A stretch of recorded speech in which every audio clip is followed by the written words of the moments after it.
जय हिंद। स्वागत है आपका इंडियन न्यूज एनालिसिस के एक नए एपिसोड में। और आज के अपने इस वीडियो में हम बात करने वाले हैं भारतीय नौसेना के लिए बनाए जा रहे twin engine deck based fighter program के बारे में। हम जानेंगे कि इस एयरक्राफ्ट में ऐसी कौन कौन सी चुनौतियां हैं जिनसे एडीए और हिंदुस्तान एरोनॉटिक्स लिमिटेड को निपटना होगा, और इसको लेकर के भारतीय नौसेना के कुछ पूर्व अधिकारियों का क्या कहना है, इस पर भी हम बात करेंगे, क्योंकि उन्होंने इस प्रोजेक्ट को लेकर के बहुत महत्वपूर्ण सुझाव दिए हैं। उन्होंने बताया है कि क्या होगा जब ये एयरक्राफ्ट बन के तैयार होगा, क्या वाकई ये भारतीय नौसेना की जरूरतों को पूरा कर पाएगा, इस पे भी एक बड़ा कमेंट आया है। और आखिरकार भारतीय नौसेना के पूर्व अधिकारी क्यों चाहते हैं कि ये एयरक्राफ्ट इस समय मौजूद किसी भी कैरियर बॉर्न फाइटर से ज्यादा आधुनिक हो। तो आइए इन्हीं सारे विषयों पर हम चर्चा करने वाले हैं। दोस्तों, भारतीय नौसेना के रिटायर्ड कमोडोर जयदीप मौलंकर, जिनको माओ के नाम से भी जाना जाता है, जो कि एलसीए नेवी फ्लाइट टेस्ट को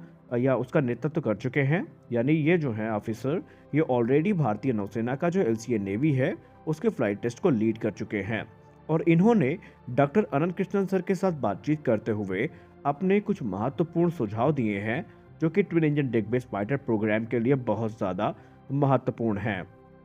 इन्होंने कहा कि इस समय हिंदुस्तान एरोनॉटिक्स लिमिटेड एक ऐसे एयरक्राफ्ट का डेवलपमेंट कर रही है जो कि 2030 तक आएंगे। यानी 2030 तक आने का मतलब ये है कि इन्हें ऐसे एयरक्राफ्ट को सरपास करना होगा जो ऑलरेडी 30 साल से सर्विस में हैं, या जो 30 साल पहले आए थे। इनडायरेक्टली उन्होंने इस चीज़ को रेफर किया है कि राफेल एम से ये एयरक्राफ्ट बेहतर होना चाहिए, न सिर्फ टेक्नोलॉजी के मामले में बल्कि और भी बहुत सारी चीज़ें हैं जिनमें इस एयरक्राफ्ट को अपने आप को साबित करना पड़ेगा। जयदीप सर का ये मानना है कि जो कंपटीशन है वो सिर्फ पुराने एयरक्राफ्ट से भी नहीं है, बल्कि हमें मौजूदा समय में कैसी कैसी टेक्नोलॉजी डेवलपमेंट में हैं या किनका डेवलपमेंट किया जा रहा है, इस विषय पर भी विचार करना होगा। और अपने फाइटर एयरक्राफ्ट को उस समय की टेक्नोलॉजी यानी 2030 में जैसी टेक्नोलॉजी दुनिया उस समय यूज़ कर रही होगी, ऐसी टेक्नोलॉजी से हमको अपने twin engine deck based fighter को इक्विप करना पड़ेगा। उन्होंने आगे कहा कि जैसा कि आप जानते हैं कि टेडबीएफ एक 4.5 जनरेशन का एयरक्राफ्ट है, यानी इसमें ऐसी टेक्नोलॉजी इस्तेमाल की जाएंगी जो कि 4.5 जनरेशन एयरक्राफ्ट के होती हैं। लेकिन हमें अब out of the box thinking का इस्तेमाल करना पड़ेगा, क्योंकि जिस समय ये आएगा ये वो समय होगा जब दुनिया 5th जनरेशन एयरक्राफ्ट से 6th जनरेशन एयरक्राफ्ट पे स्विच कर रही होगी। तो ऐसे में इसकी कैपेबिलिटी को बढ़ाने के लिए हमें आर्टिफिशियल इंटेलिजेंस की सहायता लेनी पड़ेगी, क्योंकि आर्टिफिशियल इंटेलिजेंस न सिर्फ पायलट्स को एरियल कॉम्बैट में मदद करेगा,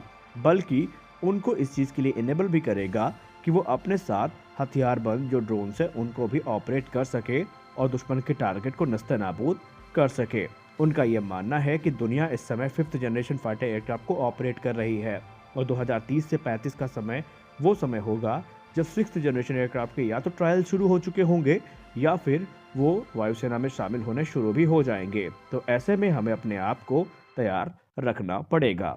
उन्होंने कहा कि हमें इस चीज़ की खुशी है कि टेडबीएफ प्रोग्राम में अधिकतर जो टेक्नोलॉजी है वो भारत के 5th जनरेशन फाइटर एयरक्राफ्ट जो एएमसीए है उससे ली जाएगी, जैसे कि आर्टिफिशियल इंटेलिजेंस हो गया और भी दूसरी चीज़ें हो गई। इसका जो रेडार होगा वो काफ़ी पावरफुल होगा, और इसकी जो एवियोनिक सेक्शन है वो भी एएमसीए से ही लिए जाएंगे। और इसमें जो इंजन इस्तेमाल किया जाएगा वो भारत में ही निर्मित 110 किलोटन थर्स्ट क्लास का जो इंजन है वो इस्तेमाल किया जाएगा, जो कि 2029 तक ऐसा उम्मीद है कि डेवलप कर लिया जाएगा। और उन्होंने एक चीज़ साफ साफ कह दी है कि ना सिर्फ टेडबीएफ को मौजूदा डेक बेस्ड फाइटर एयरक्राफ्ट को सरपास करना पड़ेगा, बल्कि उनको उन कमियों को भी पूरा करना पड़ेगा जो उस समय के एयरक्राफ्ट के पास हो सकती हैं। यानी हमें वर्स्ट केस सिनेरियो के लिए तैयार रहना पड़ेगा उस जमाने की टेक्नोलॉजी के हिसाब से। और उन्होंने एक सुझाव भी दिया है। उनका यह मानना है कि सरकार को इस समय 5th जनरेशन के deck based fighter aircraft program पर विचार करना चाहिए, क्योंकि आने वाला जो समय है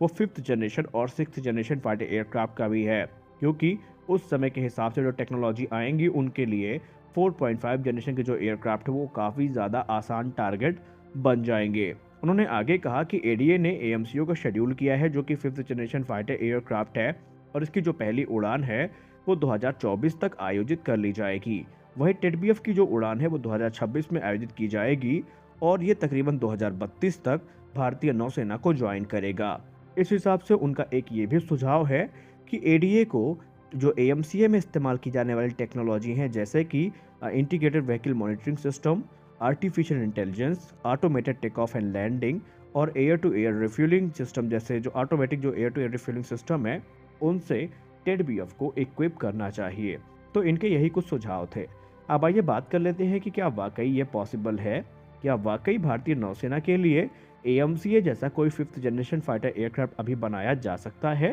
तो दोस्तों, इसको लेकर के पहले भी बहुत सारे आर्टिकल्स आ चुके हैं, पहले भी बहुत सारी अपडेट आ चुकी हैं, जहां पर एक चीज़ तो क्लियर है कि एएमसीए का नेवल वेरिएंट बनाना इतना आसान नहीं होगा,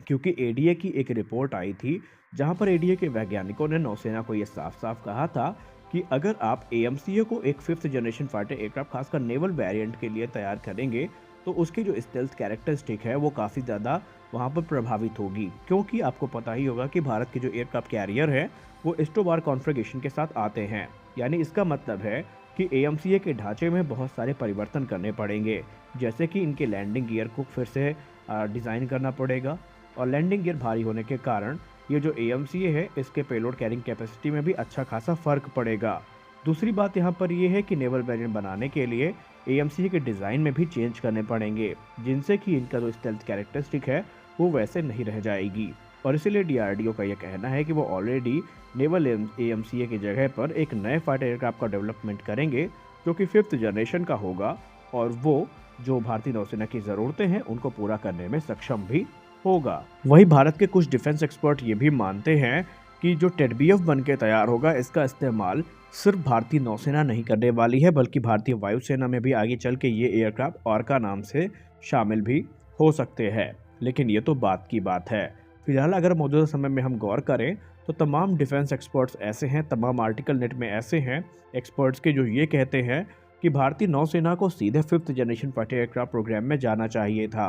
और क्योंकि समय लगभग बराबर ही लगने वाला है, उस हिसाब से अगर देखा जाए तो उनका ये मानना है कि फिफ्थ जनरेशन फाइटर एयरक्राफ्ट में जो समय लगता उसकी जो भरपाई है वो एडिशनल मिग-29 खरीद करके पूरी की जा सकती थी, या भारतीय नौसेना 2030 तक या उससे आगे तक जो मिग-29 है इनको भी अतिरिक्त मात्रा में खरीद सकती थी और उस फिफ्थ जनरेशन फाइटर एयरक्राफ्ट में अपना जो पैसा है वो इन्वेस्ट कर सकती थी। हालांकि ये तो बात की बात है, भारतीय नौसेना और उसके अधिकारियों को अच्छे से पता होगा कि उनकी ज़रूरतें क्या हैं, और हमें थोड़ा समय का इंतज़ार भी करना पड़ेगा, क्योंकि जो एयरक्राफ्ट डेवलपमेंट है ये कोई आसान काम नहीं है। और टेडबीएफ अगर बन गया है तो आने वाले समय में जाहिर सी बात है कि इस पे अपग्रेड भी आएंगे, और अपग्रेड का मिलने का मतलब ये है कि इसकी कैपेबिलिटी भी इन्हांस होगी, और आने वाले समय में शायद भारतीय नौसेना के लिए फिफ्थ जनरेशन फाइटर एयरक्राफ्ट भी बना लिए जाए। लेकिन उसके लिए हमें समय का इंतज़ार करना पड़ेगा। फिलहाल की वीडियो में बस इतना ही, मिलते हैं अपने अगले वीडियो में, तब तक के लिए जय हिंद।